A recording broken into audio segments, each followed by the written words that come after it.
So let me refresh you on what we've been learning so far. It's about the life of who?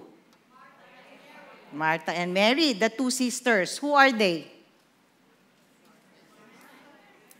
Who are they when it comes to relationship with God? Friend? Okay. What else? I'm sorry? Sisters of Lazarus. Galing. Okay. What else? Bottom line, they are both a disciple and follower of Jesus Christ. Do you agree? Okay. So, meaning, both were believers, nananampalataya sa Panginoong Jesus. As well as all of us here, I hope. So, in fact, this family was so close to Jesus. Sabi nga nung isa nating kapatid doon, kapatid siya ni Lazarus. And what did Jesus perform a miracle in Lazarus' life? Resurrected. That is the very term, di ba? Okay, thank you, Attorney Malu. So, who among us here remember the 5 topics first? 5 topics so far that we have learned. Number 1, Tale of the Two Sisters. Okay, talagang magna cum laude, kumma cum laude itong ano natin. Then the second one, Lord, don't you care? Okay, so ibig sabihin, dapat po talaga we listen kasi tatanungin tayo ng speaker at sa susunod pang speaker. And then the third one, diagnosis. And then the fourth one, the cure. And then the fifth,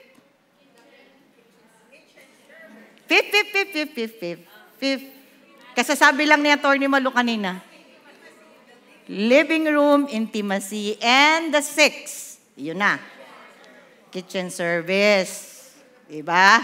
So the last one, as Atty. Malu have mentioned to us, the speaker was Mavi.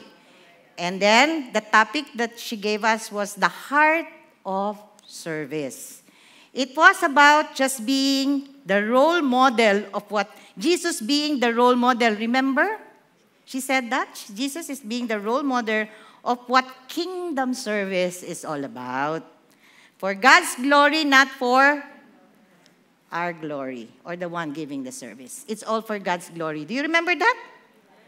Okay, and then what more? Sabi niya, service in God's kingdom is serving and knowing the need of others, serving in humility, and most importantly, love. Right? Di ba sinabi niya yun? Oh. And then, service done, I remember this, in the name of Jesus. Right? Okay, this morning we will continue with our series, and the topic is entitled, The Better Part. Actually, nilagyan ko yun ng open-close parenthesis. The better part is choosing to learn from the master, from the teacher. And who is the master? Who is the teacher? Jesus Christ. Okay. So, before we proceed, manalangin po ulit tayo. Salamat sa panalangin ng lahat sa inyong mga kapatid ko. Okay, but let's pray again. Abba, Father, again, we are so grateful and thankful. Thank you for your presence in our midst right now. We lift up to you this message that really coming from you. Help us to listen intently by your word and by your grace and by your mercy. You will turn our hearts always to you. Every day, breath by breath of our lives. We thank you for such a privilege, even in the midst of the things that are happening right now. Lord, we just thank you because you are sovereign. We just want to lift up to you the family of our sister Giselle. Just embrace them at this time, and that make your presence be known to them at this time, dear Father. And to all of us now, Lord, Holy Spirit of God, speak to each and every one of us this morning. I acknowledge, O Lord Jesus, that apart from you, I cannot do it. But because of you, Holy Spirit of God, who is at work in me and in all the ladies here, O Lord, we will be able to understand. But most importantly, dear Father, apply your word, because you are the King of kings and Lord of lords, and you alone deserve all the glory and praise. In Christ's name we pray. Amen. Okay. Kanina, ang ganda nung kanta, di po ba? Turning our eyes on Jesus. Okay. So, I want us now to read our main text. Can you show the main text? Read po tayo lahat at namnamin po natin ang salita ng Panginoon. Okay, go. As Jesus said and his disciples were on their way, he came to a village where a woman named Martha opened her home to him. She had a sister called Mary, who sat at the Lord's feet listening to what he said. But Martha was distracted by all the preparations that had to be made.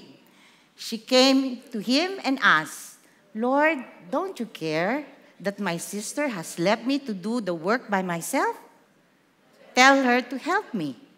"Martha, Martha," the Lord answered, "you are worried and upset about many things, but few things are needed, or indeed only one. Mary has chosen what is better, and it will not be taken away from her." Amen. Did you notice what is said in verse 42? Ano po yung sinabi? But few things are needed, or indeed only one. And Mary has chosen what is better. Kaya po ang title ng ating message today is The Better. So you see, it is from this passage that we base the title of this message, The Better Part. When we see this phrase, what comes to your mind? Pag yung phrase na, the better part, what comes to your mind? Or what does it imply? Or what does it mean to you? Mamaya na yung mga summa cum laude. I want to hear from this, when you said the phrase, the better part. Mga dito, mga summa cum laude. Dito naman dito, Kaya nyo yan. I'm sorry? Eternal?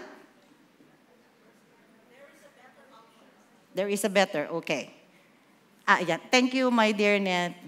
Sige po, kaya po natin yan, sister. You're saying something?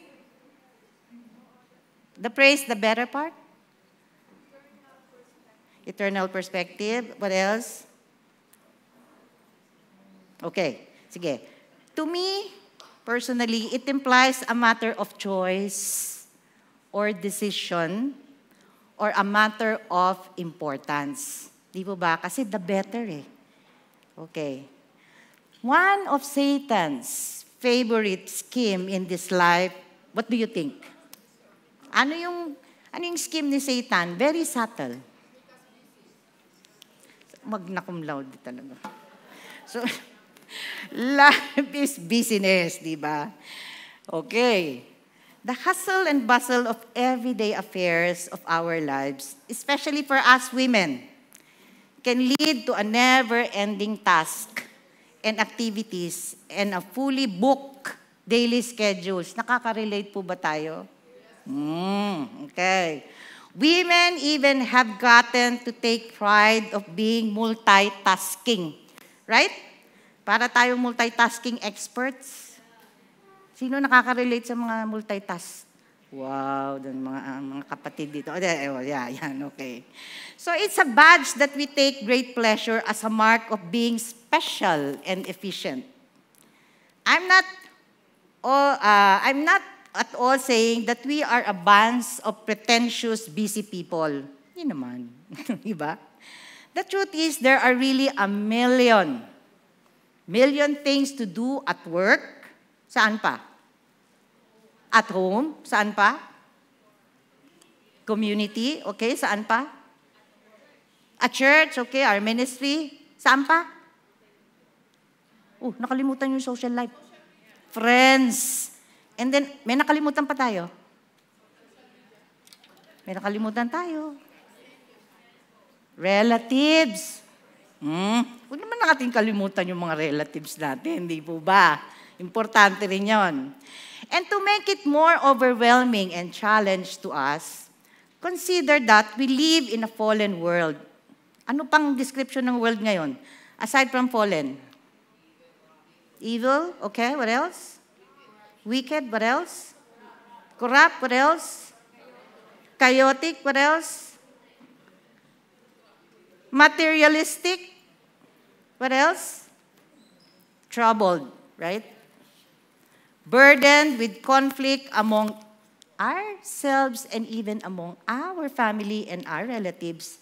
And then conflict among, ano na yung nangyayari ngayon sa mundo? Nations. Di po ba? And the list goes on and on and on and on. Jesus himself affirmed such condition of this world. Baka si magna cum laude na naman ang sumagot. Anyway, it is Jesus himself who affirmed that we are living in a troubled world. Where do we see that? Okay, John 16, verse 33. Can we read? Spoken to you so that in me you may have peace. In the world you have tribulation, but take courage, I have overcome the world. What a great assurance. Di po ba? Magulo na masyado ang mundo. But what a great assurance do we have? From whom?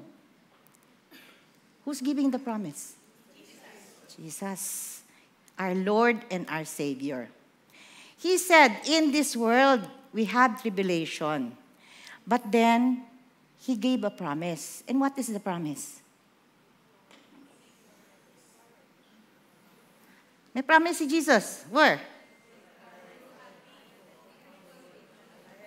I have overcome the world. Ang galing ng ating mga... Salamat po. And thank you for coming back. I hope you come also to our worship service on Sunday. Naku, nag-ano pa eh. Okay. Anyway, okay, di ba? So sabi niya, yan, I have overcome the world. He even promised one more thing. In the midst of this chaotic world, what does He promise? Peace and what else? Abundant life. O nasaan yun? Mga magna cum laude. John 10:10. O dito pa. Summa cum laude itong mga to. So let's go. Let's read John 10:10. The thief comes to steal, to kill, and destroy. But, ano sabi niya? I came so that they would have life and have it abundantly. Okay, nawala sa ano eh. But supposed to be the next year is John 10:10, okay? Okay. Do you consider yourself as daughters and children of God? Okay. So, if we are a daughter and children of God, we are supposed to live in such a great promise of what? Abundance and, narinig ko kanina yung word, peace. Yes, peace and abundant life. In whom? In Him. But in reality, we are living otherwise. Do you think so? Oh, nag-yes lahat. Oh, yan. We're living otherwise. So going back to the issue of being too busy in a fallen world, our tendency is to be drawn to this never-ending list of tasks. Right? Now, the key question, which I know is ringing in your mind right now is, what is the better part? Di po ba? Yan ang naiisip natin. The better part is to learn from Jesus Himself. And Jesus is God, our great teacher and our master. If we say that He is our Savior and Lord, we must fully understand and settle in our minds that whatever He teaches us is, ano po? Whatever Jesus teaches us is, balik tayo sa title, the better part. So let us continue to understand what is the better part. What is the better part? Through the life of Martha and Mary as narrated in the scripture that we just read. Di po ba? So let us focus here on the resolve of Mary. Ano ang resolve ni Mary? Sitting at the Lord's feet, listening to Him. Okay, when somebody or if you are listening, what does it imply? Obedient, what else? Focus, what else? Commitment, what else? Devotion, okay? Yes, priority. Mary knows her priority. She gave priority and most importantly, importance. And most of all, He gave importance to whom? To Christ. Diba? Who is Christ? Our Lord and Savior. So, bottom line, Mary has an intimate relationship with Jesus. Do you agree? Diba? Kasi kanina sabi niyo, focus, attention. Also, ang tingin natin, when we listen, we are just listening to that person. Diba? Oh, yan. Kaya importante yung word na priority. I'm not saying that Martha does not know Jesus. Like what our previous speaker said, diba? Hindi naman yun eh. She also knows Jesus. Remember, sabi nga natin kanina, she's also a follower of Christ. Right? Oh, both of them were disciples. Yung sabi natin kanina, both disciples of Jesus. But notice what the passage say about Martha naman. Maalala nyo, what did he say about Martha? Distracted. Yes, he was distracted. Does the word distracted sounds familiar? Lahat tayo guilty? Okay. So, if we are distracted, what happens? Oh, pag na-distract na tayo, instead of sitting at the feet of Jesus, ano nang nangyayari? I'm sorry? We're out of focus. What else? Ano nagiging attitude natin? Irritable. What else? I like that. Okay. Ano pa? Self-pity. Okay, we definitely worry and get upset. Yun, sabi nga ng kanina. You know what, ladies? When I was studying this narrative and meditated on what Jesus said, it brought to mind this verse. Ewan ko lang kung it will bring mind to you also. Eto, let's read this. Deuteronomy 8, verse 3. Can we go there? Can we read? He humbled you, causing you to hunger, and then feeding you with manna, which neither you nor your ancestors had known, to teach you that man does not live on bread alone, but on every word that comes out from the mouth of God. Ano ang context nito? If you remember. These are the Israelites, di ba? Coming out from Egypt, going to the promised land. So along the way, ang dami na pong pinakita ni Jesus, ni God during that time, miracles upon miracles. But then, ano naging attitude nila? Grumbling. So yan. Kaya isinulat ito. Okay? So that is in the Old Testament. So, I want you to notice something here. Notice the word teach.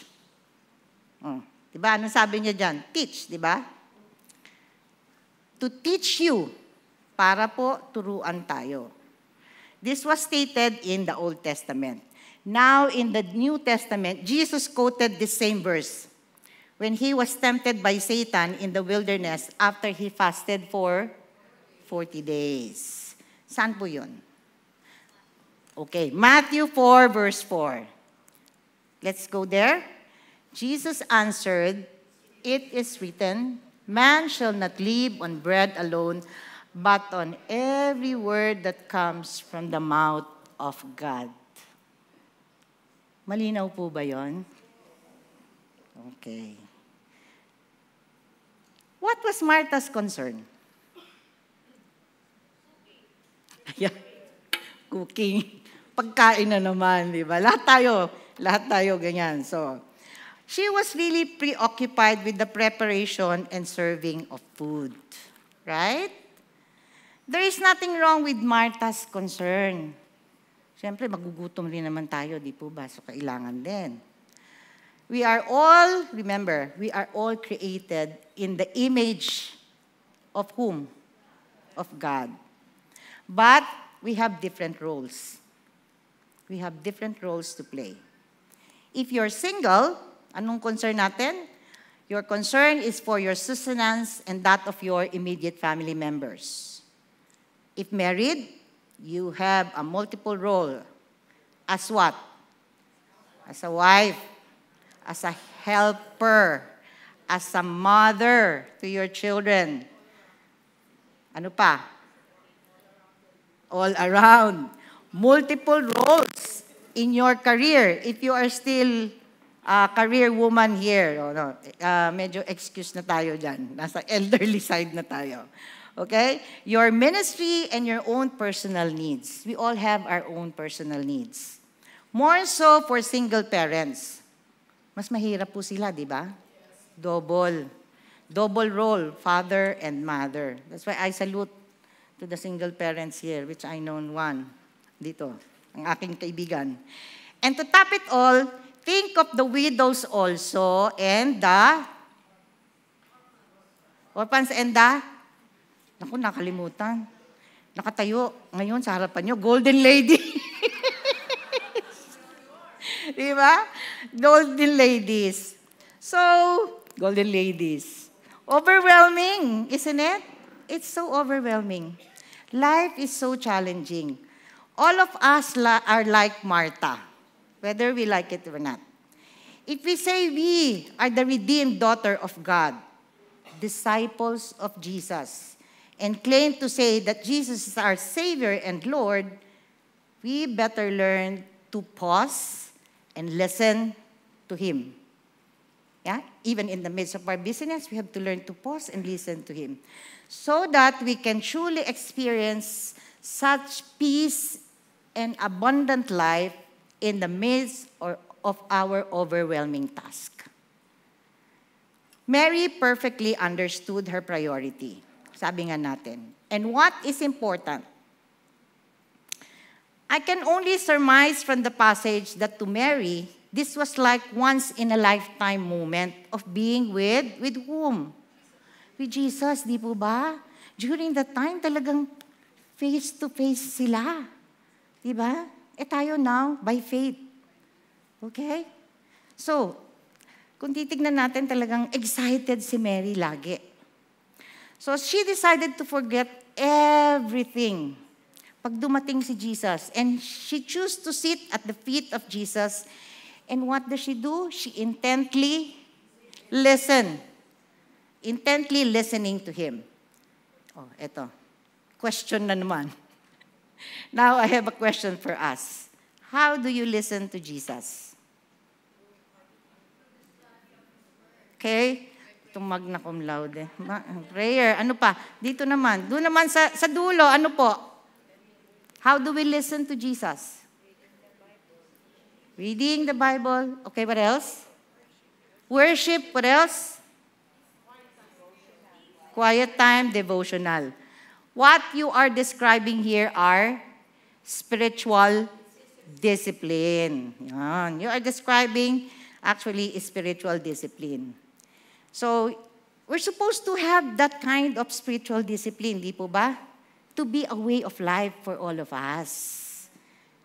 And will eventually develop us. Anong madidevelop natin if we are consistently listening? Christ-likeness. Apart from that, maganda yung nasa Bible na nakita ko.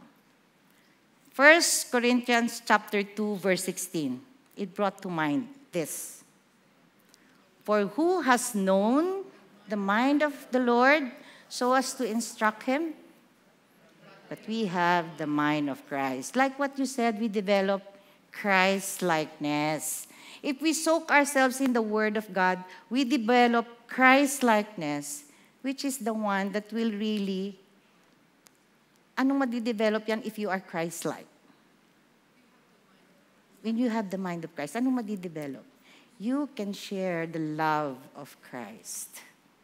Di po ba? Anong sinabi nun? Christ first loves us, even before we love Him. So yun. Makikita po sa atin ang tunay na pagmamahal because He is the author of love. Okay.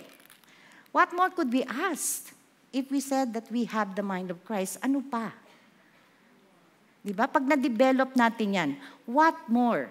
Having the mind of Christ is having wisdom.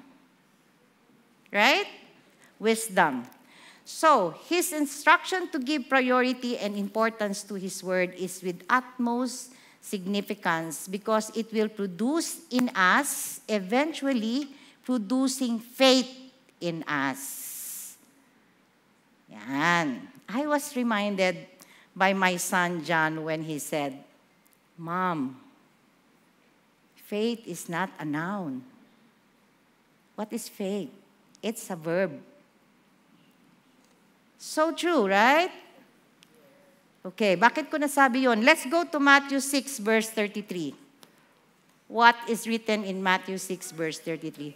But seek first His kingdom and His righteousness, and all these things shall be added unto you. All these things. When you seek His kingdom, His righteousness, all these things, lahat po ito will be added unto all of us. Right? God's word will drive us to put our faith in action. Why do you think so? Why do you think that our faith will be put in action? Because God's word will drive us to. Okay, another. Faith is without work is dead. That's correct. And how do you describe the word of God? God's word is powerful and serves as a manual for living an abundant life. Do you agree po? Yan. Manual po yan for living an abundant life. Let's see. Sorry how we always go and refer to the scriptures because we all see this in the scriptures. Let's go to Hebrews chapter 4, verse 12. To emphasize here how powerful the word of God is. Let's read. For the word of God is alive and active, sharper than any double-edged sword. It penetrates even to the dividing soul and spirit, joints and marrow. It judges the thoughts and the attitudes of the heart. So God's word is so powerful, di po ba? Makikita natin yan, mararamdaman natin yan when we continue to be in the Word. And that is so true to most of us here, I'm sure. And then another, marami yan eh, but I just chose those parang mapapa-remind tayo. 2 Timothy chapter 3, verse 14. I like this. All scripture is God-breathed, and it is useful for teaching, rebuking, correcting, and training in righteousness. Isn't that so powerful? Does it speak to our hearts? Yeah. So, you know what? Just to give you a proof that it is a manual for life. When you read the book of Psalms, what will you learn in the book of Psalms? You will learn how to worship. Diba? Nakita niyo po si David, most of the Psalms was written by David. He is worshiping God. And then, when you read the books of Proverbs, what will happen? What do we learn from the book of Proverbs? Wisdom. So we will learn how to be a good steward of everything God provided. What are those? Talent? Time? What else? Skills? What else? Sorry? Treasure, money. Yeah, correct. What else? Relationship. Huwag po natin kalimutan, nandun din yun sa book of Proverbs. Oh, especially, you remember yung message ni Tita Tetch, the Proverbs woman? Di po ba? Doon natin nakikita yon how to. Oh. So when you read Ecclesiastes, and you will learn, what do you learn from the book of Ecclesiastes?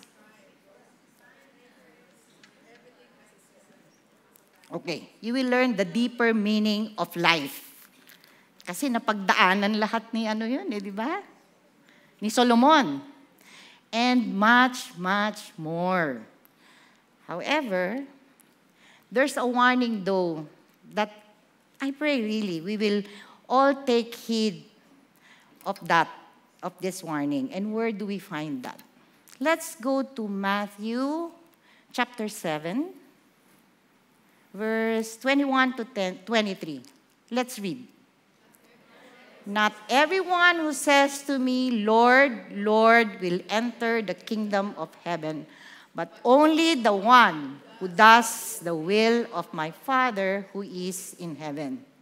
Many will say to me on that day, Lord, Lord, did we not prophesy in your name?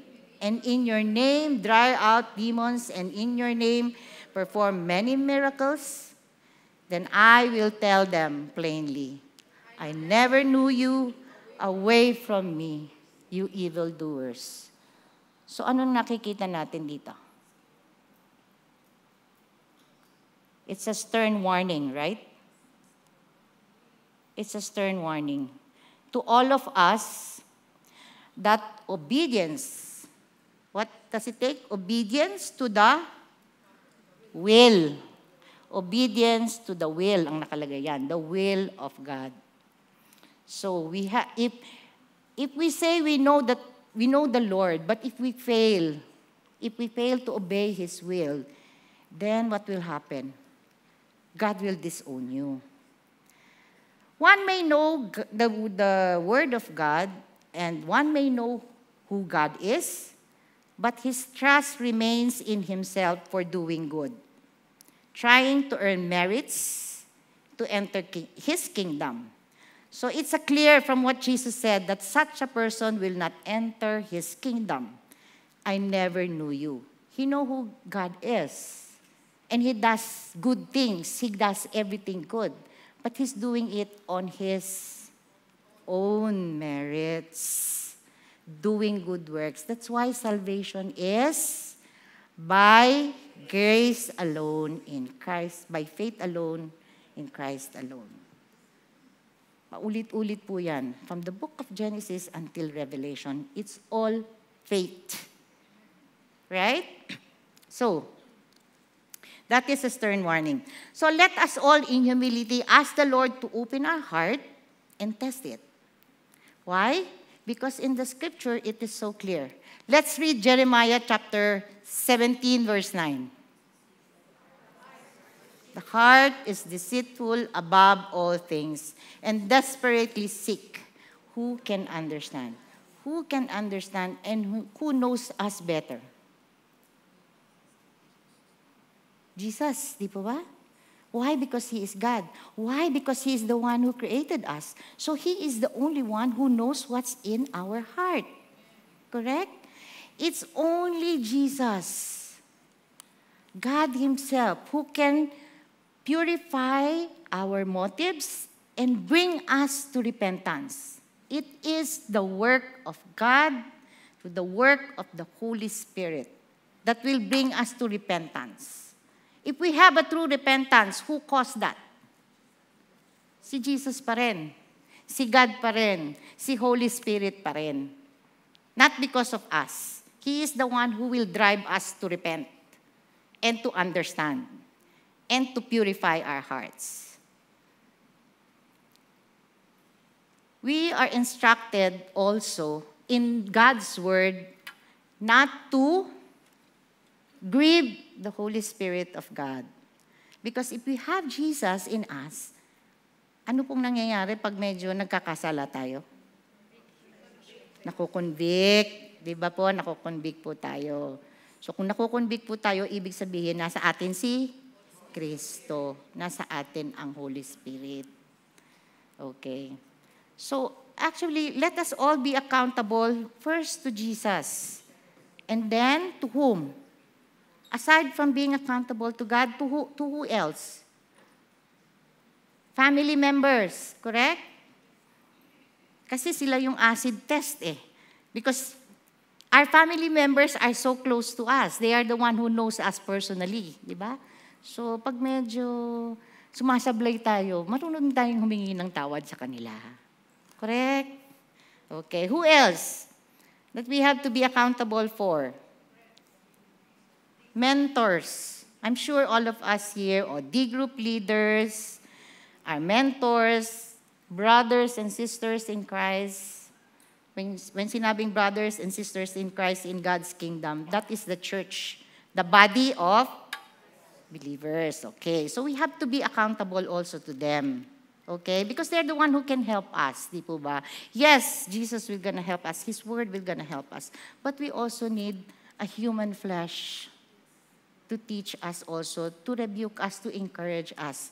Kaya po tayo nagkakaroon ng women to women. Yun, di po ba? Isa yun, di po ba? So, okay.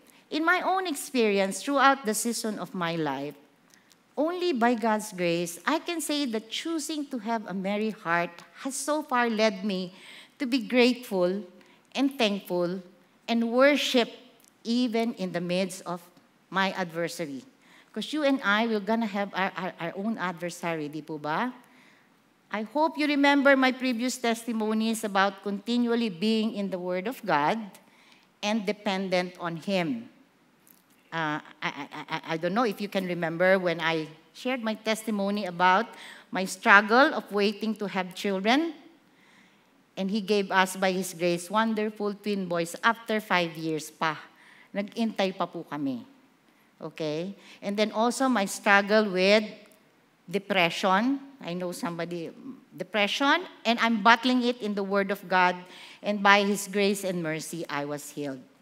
My struggle with upholding my moral principle in the marketplace when I was still working and choosing not to compromise.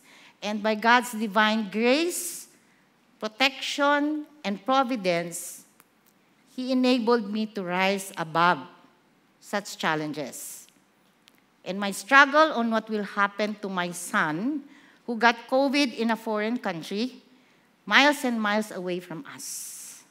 We just surrender and trust God. God's will be done. By God's grace, he was healed.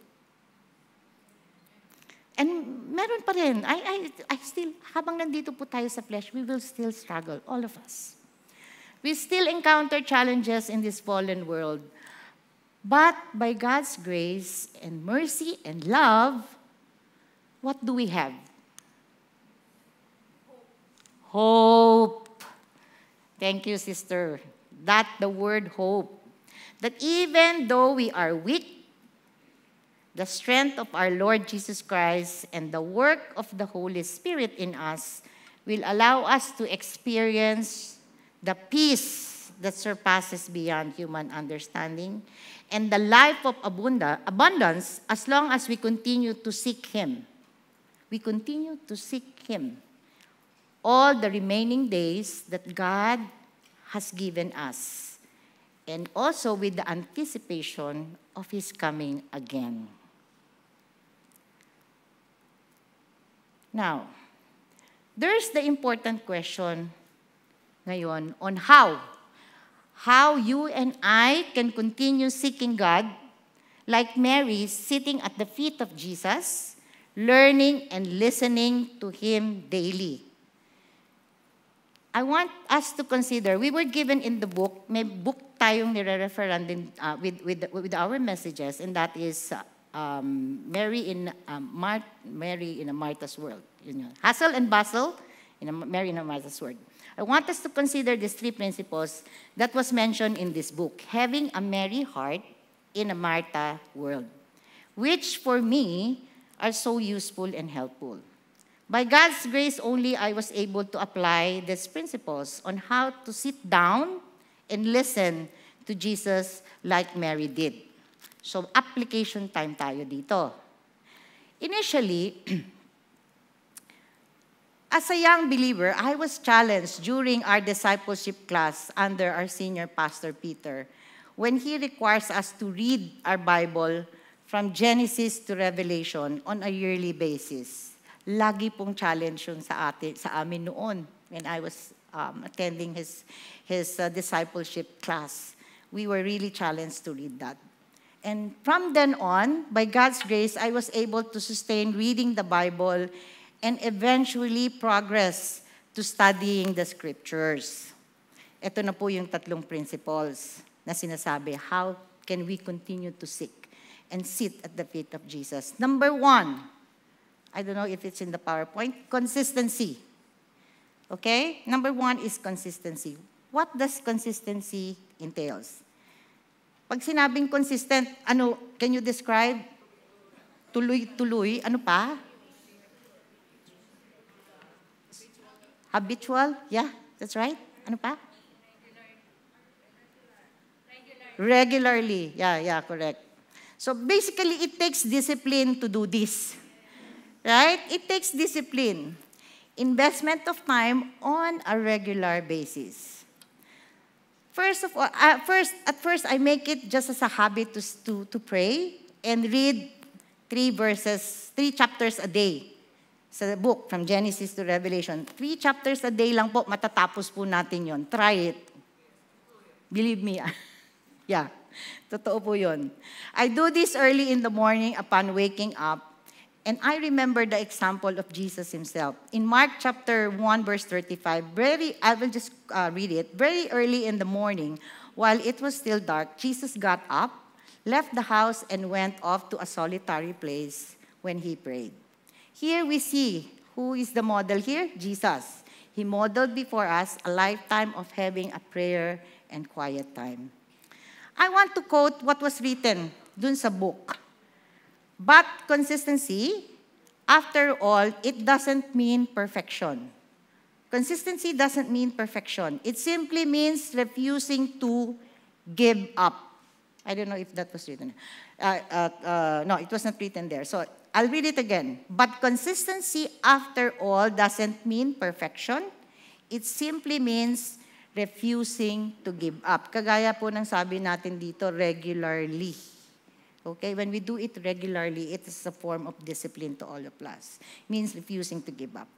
I remember the time when I gave birth to my twin boys. And after my maternity leave, I struggled on how to do my quiet time because I slept late and woke up early to go to the office. So I prayed hard that for God to sustain me because during that time, I can only do my reading and quiet time in the evening before going to bed. I am a morning person, so it was really a struggle po sa akin yun. It was really a struggle and it was really a challenge. But I was able, by God's grace, to carry on and went back to my morning devotion and worship when my boys started to sleep during the regular hours. Okay, so yun po yung consistency. I'm sure you have experienced that when you do that. So the next is creativity. What does creativity entails? This is doing activity on top of our devotional and Bible reading.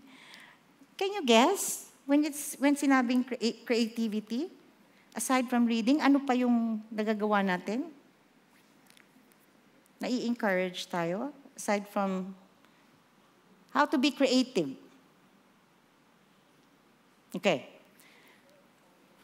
I was encouraged to study the Bible by attending inductive Bible study. Actually, Tita Chilette is here. Classmate ko po yan sa AIM. Okay. In addition, I attended Bible study done in AIM during the early days of CCF. Sino dito ang naka-attend po dati sa AIM? Naku, baka kami lang ni Tita Tetch. At saka si Mother, right? It is done. Dalaga pa po ang inyong lingkod during that time. Then continuously attended, and by God's grace, is still attending Bible study now. Yan. Ito. Yan. Just like you, my dear sisters and beautiful ladies of women to women. Diba? Kagaya po ninyo. You are so faithful here every other Wednesday. That's part of being creative. Sabi ko nga kanina, ang puso namin tumataba, di po ba, Tita Tech, my dear core, when we see you gather together after listening and sharing your life, encouraging one another, building up. Kailangan po natin yun. Those are part of creativity. And I have also my friend here who is also faithful. Aside from Bible study, dito meron pa. My friend, Virgie. O yan, Bible study. Marami pa. I'm sure marami sa inyo. And thank you so much because you have trusted us to share God's word with you. And are we all maturing somehow or helping one another? I hope so. Okay? So, the third one, conversation. O sige, hulaan natin. Ano yung conversation? Talagang bibigyan na yata namin ng core itong magna cum laude talaga. Okay. Prayer. To you, what is prayer? Communication with God. When you communicate, what does it entail? Relationship. What else? What else? Pag nag-communicate ka, one way lang ba? Two way. Okay, paano maging two way? When it comes... Paano maging two way?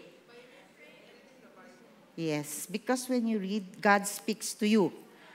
When you read the Word of God, mangungusap po sa atin yun. Have you experienced that? Yes. Who among you experienced that? Okay. Nangungusap ang salita ng Diyos. Di po ba? So, yan. It's prayer. Prayer is just you and me talking to Him. And then, Jesus talking to us through the Scriptures. Prayer is our breath of life. It is the active communication, sabi nga natin kanina, we have with Jesus on our day-to-day life. It empowered by the Holy Spirit. It's just like when we love someone. Di ba gusto mo kausap lagi? Oh. Ganun din yun. Ganun din si Jesus. He wants us to be communing with Him, talking to Him, being in His Word, praying, worshiping. Yan. So that is, in doing that consistently in our prayers, and we commune with the Father. So what happened to you when you have this, when you pray? Does something happen? Yan. You will be more like Jesus. Okay. Going back now to our main Bible text. I would like to bring your attention to the last word Jesus told Martha in verse 42. Let's read 41 and 42 of Luke. Martha, Martha, the Lord answered, you are worried and upset about many things, but few things are needed, or indeed only one. Mary has chosen what is better, and it will not be taken away from her. Did you see that? Nakita niyo po yung emphasis? What does it say? It will not be taken away from her. This is the ultimate proof that being in the presence of Jesus is the better part or the better choice, as it promised that will not be taken away. Di po ba? That was the promise. It will not be taken away. All others will fade away ultimately. But what will not be taken away? What cannot be taken away from Mary that cannot be taken away from you and me? What do you think? Aside from that, what do you think? The word? Okay, what do you think? It is the promise of eternal life.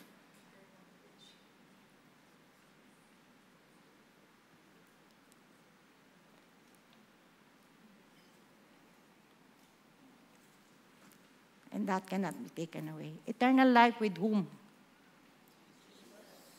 Eternal life with Jesus. When Jesus, God Himself, make us realize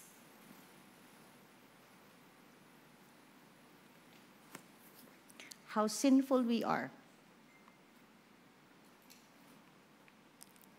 and how holy He is. He is the one who opened our hearts, our eyes, to what? To the absolute truth. And who is the absolute truth? He is the one who regenerates us and cause us to have a new life. Di po ba? If we are in Christ, we are a new creation. He is the one who caused us to be born again. Hindi ko na isulat, mga magna cum laude. 2 Peter, 1 Peter. Diba? That will cause you and I to be born again. That's what the Word of God says. Then and only, we made to understand our need for a Savior and a Lord in our lives. Gusto ko pong i-emphasize, kasi sinabi ko kanina, we are all sinners. Where do we see that? We've been encouraging us in the Word of God through this truth, di po ba? Let's go to Romans 3:10-11. As it is written, please read, none is righteous, no, not one. No one understands, no one seeks for God. So what does that mean? Lahat po tayo makasalanan. Wala pong excuse, di po ba? Yung pastor ba natin makasalanan? Okay. Ang bishop makasalanan? Okay. Sino pa makasalanan? Nakala natin hindi makasalanan. Okay, you know that. Okay? So, lahat po tayo ay makasalanan. But, first, we are all created in God's image. Correct. We are all created in God's image. And His original design for all of us really is to be with Him. Hindi ko na po ilalagay ang mga verses, pero assignment po natin. Pakibasa lang po ang Genesis chapter 1-2. It explains there why we are created in the image of God and that He wants for us is to be in eternity. That's the original design of God. However, something happened. Di po ba? Genesis chapter 3, basahin nyo na lang po uli. It's good to be reminded. It's good to see that. Sinong nagkasala? Adam and Eve. Sino si Adam and Eve? Descendant natin sila, di ba? Our forefathers natin sila.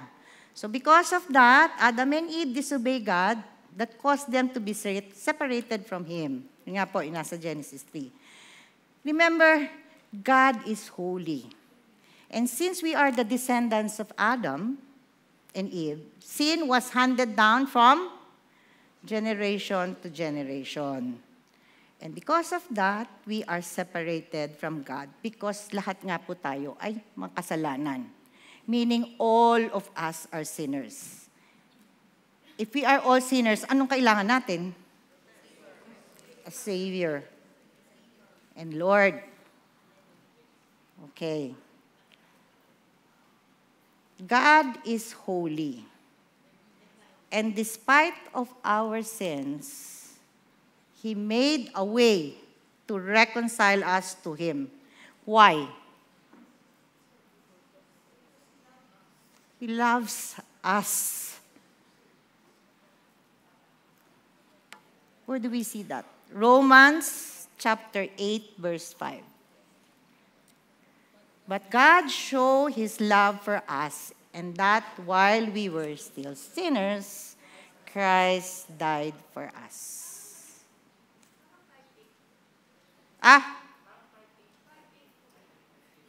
Are you sure? Can you bring out the Bible? Sorry, my apology. 8:5. Kasi yung 8:1 nakalagay doon, for there is now no condemnation to those who are in Christ Jesus. Well, check that. But, yan, God demonstrates on love for us. That's why Jesus said in John 14, verse 6.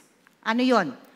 Dapat by this time, memorize natin yung I am the way, I am the truth, I am the life. No one comes to the Father except through me. So sorry about that, but okay. Okay? And then, the most of all, tingnan natin, John 3, verse 36. Oh, ito tama na siguro to. John 3, verse 36. Teka daw, sabi ni Cholo. But if you have your own Bible, can you open that there? I hope you have your Bible, ha? Nandito tayo. Okay. Ano sabi niya doon? Whoever believes in the Son has eternal life. Whoever does not believe in the Son shall not see life. But the wrath of God remains on him. But I want to be reminded, let us be reminded that believing is equivalent to, I remember in one of the message of Pastor Peter, when you say you believe, you obey. Believe is equivalent to obedience. That's why kanina, di po ba sabi niya, obey the will of God. Okay? So, it is the finished work of Christ at Calvary that paid for all our sins. That's why we have eternal life with Him. If we put our faith and trust on the finished work of Christ at Calvary, anong sabi niya? It is finished. Your past, present, and future sin were all been paid. But are you still sinners? Yes. Okay. Sinners but saved by God's grace. Okay, so now, my dear ladies, let us continue now to pursue the better, which is sitting at the feet of Jesus, just as Mary did. Continue to pursue Christ. I will be ending on that. Because I want you ladies to have discussions.